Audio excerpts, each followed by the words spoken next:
معزز سامعین حضرات، السلام علیکم ورحمۃ اللہ وبرکاتہ۔ اسلامی مہینے کے تیسرا مہینہ ربیع الاول کا مہینہ ہوتا ہے۔ یہ ماہ ربیع الاول اسلامی تقویم کا تیسرا مہینہ ہے۔ اس سے پہلے ایک مہینہ جو آتا ہے صفر المظفر کا، اس سے پہلے محرم الحرام۔ تو صفر المظفر جو ہے، کیونکہ محرم الحرام کا مہینہ ایک ایسا مہینہ ہے جس مہینے میں کسی طرح کی خونریزی کرنا منع ہے، اور صفر المظفر میں لوگ جو ہے کام دھام کرنے کے لیے یا روزی روٹی کے چکر میں نکل جاتے ہیں، تو ان کا گھر پریوار جو بھی ہے وہ زیرو میں ہو جاتا ہے، شونیہ میں ہوتا ہے، صفر میں ہو جاتا ہے۔ اس لیے صفر المظفر اس کو کہتے ہیں۔ کبھی کبھی ایسا ہوتا ہے کہ صفر المظفر میں لوگ مار پیٹ جنگ و جدل کرنے کے لیے بھی نکل جاتے تھے، تو پورا گھر جو ہے بالکل صفر ہو جاتا تھا، اسی لیے صفر المظفر اس کا نام ہوا۔ اس کے بعد ربیع الاول، ربیع یعنی وہ مقام یا وہ جگہ ہے جہاں جس کا ایریا جو ہے بالکل زرخیزی ایریا ہے، وہاں جو ہے کھیتی باڑی بھی ہوتی ہے، جس میں ربیع کا فصل بہت زیادہ ہوتا ہے۔ تو یہ ربیع کا موسم ہے، اسی لیے اس کو ربیع کا موسم ہوتا تھا، جس کی وجہ سے اس کا نام ربیع الاول رکھا گیا۔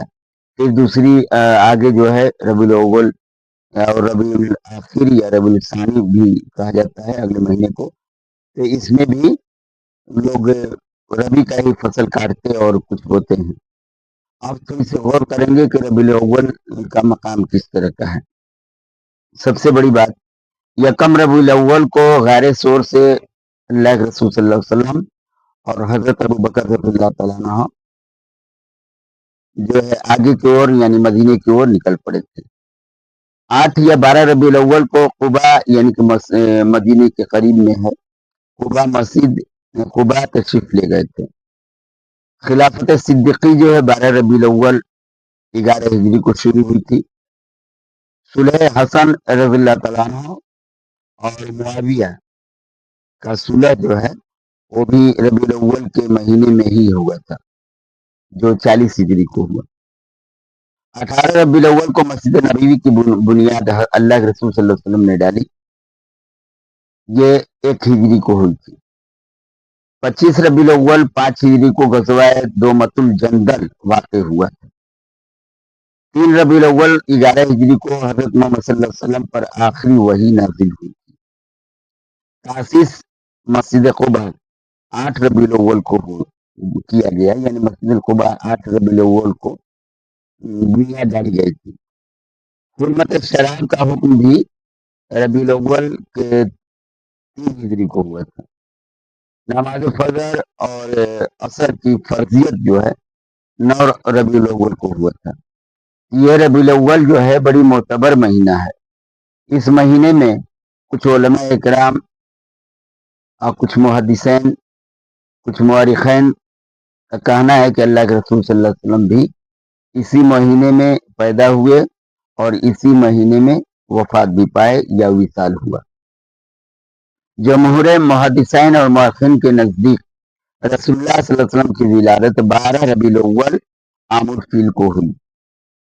بعض روایات کے مطابق 8 یا 9 بھی بتاتے ہیں، 8 یا 9 ربیع الاول کو بتاتے ہیں، معقول ہے۔ آج صلی اللہ علیہ وسلم کا وصال بھی 12 یا 14 ربیع الاول 11 ہجری بروز پیر کو ہوا تھا۔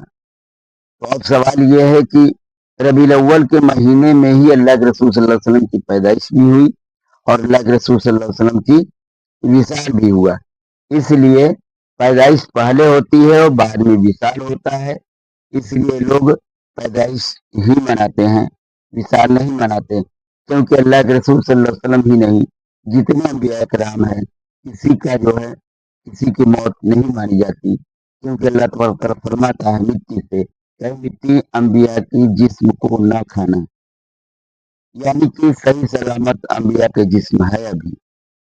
تو اس سے پتہ چلتا ہے کہ اللہ کے رسول صلی اللہ علیہ وسلم یا دیگر انبیاء کرام کے جو ہے موت نہیں کہی جا سکتی، اور بلکہ کہا جا سکتا ہے کہ وصال ہوا